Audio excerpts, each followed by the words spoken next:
Hello दोस्तों, स्वागत है आपका आपके अपने यूट्यूब चैनल स्टडी विथ एजे में। इसमें आज की वीडियो में मैं आप लोगों के लिए लेकर के आया हूँ राष्ट्रीय मुक्त विद्यालयन संस्थान। इसमें आपके नव भारत साक्षरता मिशन का जो पेपर होने वाला है, उसमें किस प्रकार से आपको इसमें प्रपत्र भरना है, पंजीयन प्रपत्र कैसे भरना है, आपको जो रजिस्ट्रेशन फॉर्म दिया है उसको कैसे फिल करना है सावधानी पूर्वक, वो सारी चीज़ें आज की इस वीडियो में हम देखेंगे।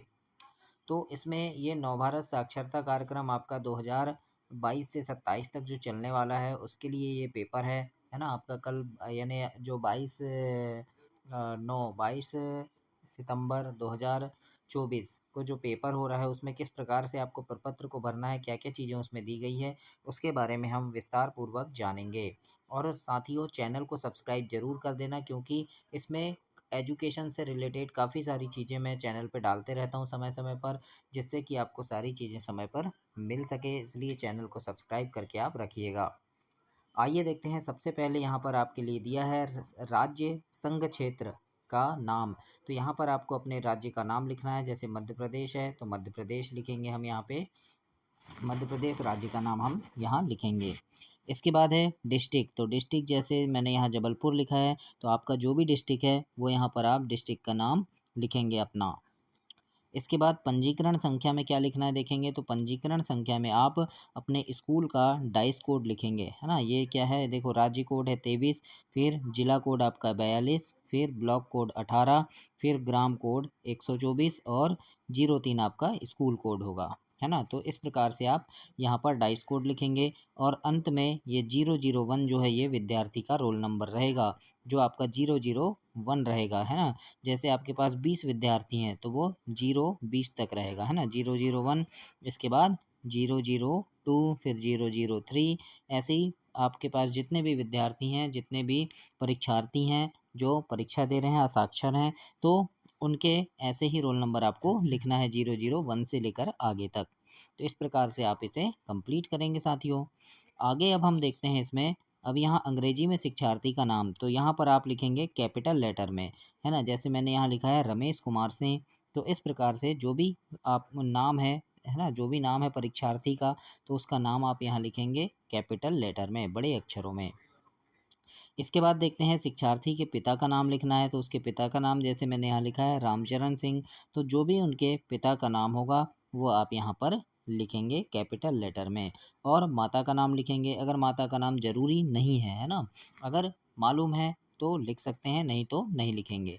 अनीता सिंह जैसे मैंने यहाँ लिखा है। तो इस प्रकार से यहाँ तक की जानकारी आपको समझ आई होगी कि कैसे फिल करना है। और कोई चीज़ अगर आपको समझ ना आए तो आप कमेंट बॉक्स में कमेंट कर सकते हैं मुझे।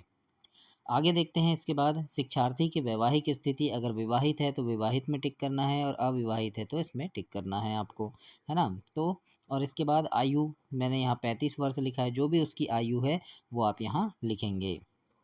लिंग में, जेंडर में जो भी है वो आप यहाँ लिखेंगे। दिव्यांग अगर है तो हाँ, और नहीं है तो नहीं में टिक करेंगे आप इस प्रकार से।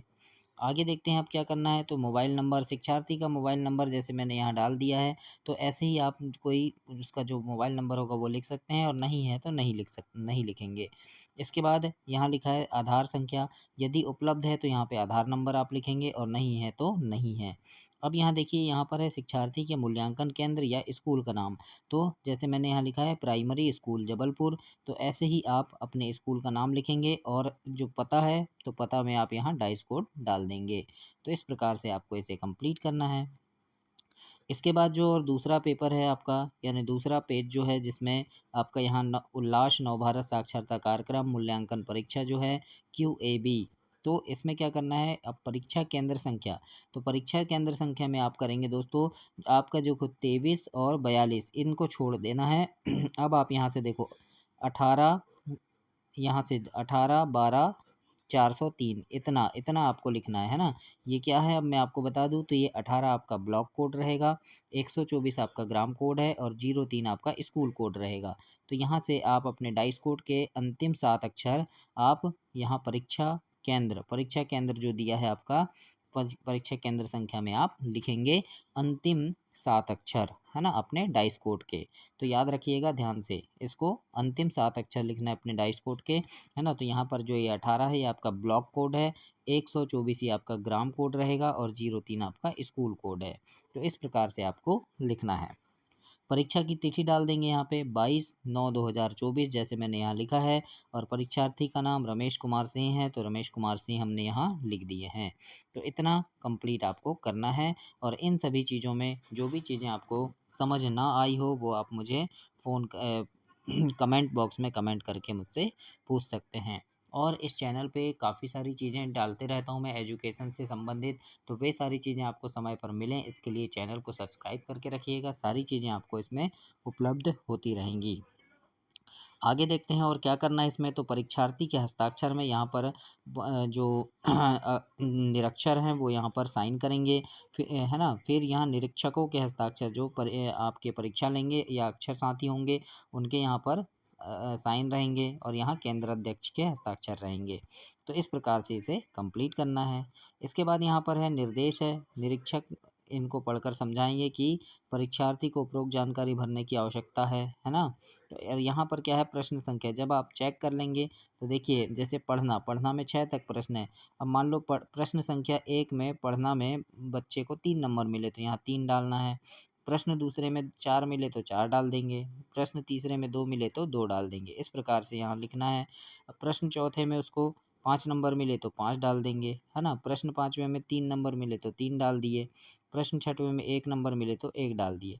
अब क्या करेंगे, इनका टोटल कर लेंगे हम कि कितने हुए। तो 3 और 4 7 और 2 9 और 5 14 और 3 17 और 1 18। तो यहाँ हम ऐसे कुल 18 लिख देंगे। अब लिखना में भी ऐसे ही, लिखना में प्रश्न नंबर 1 में उसको 2 नंबर मिले तो 2 लिख देंगे। प्रश्न दूसरे में 2 नंबर मिले तो 2 लिख देंगे। प्रश्न तीसरे में 4 मिले तो 4 लिख दिए। ऐसे ही आप पूरा लिखेंगे यहाँ तक। फिर संख्यात्मक में मतलब गणित में 8 प्रश्न है गणित में, तो ऐसे ही जैसे पहले प्रश्न में कितने नंबर मिले ऐसे पूरा टोटल लिखेंगे। उसके बाद मान लो यहाँ 18 मिले, यहाँ पर 20 मिल गए हैं, यहाँ 24 मिल गए, है ना। तो इन तीनों को जब मिलाएंगे आप, है ना, तो कुल योग, ये तीनों को मिला के जो कुल योग होगा वो आप यहाँ लिखेंगे कुल योग में, और यहाँ शब्दों में लिखेंगे। इस प्रकार से आपको इसे कंप्लीट करना है ना। तो ये जो जानकारी मैंने आपको दिया है तो ऐसे आपको इसे फिल करना है। और कोई चीज़ अगर आपको समझ नहीं आती है साथियों तो आप मुझे कमेंट बॉक्स में कमेंट कर सकते हैं, मैं आपको उसमें ज़रूर बताऊंगा। और काफ़ी सारी चीज़ें एजुकेशन के लिए आप मैं इसमें डालता हूं तो आप चैनल पे देख भी सकते हैं, और चैनल को सब्सक्राइब ज़रूर कीजिए। धन्यवाद।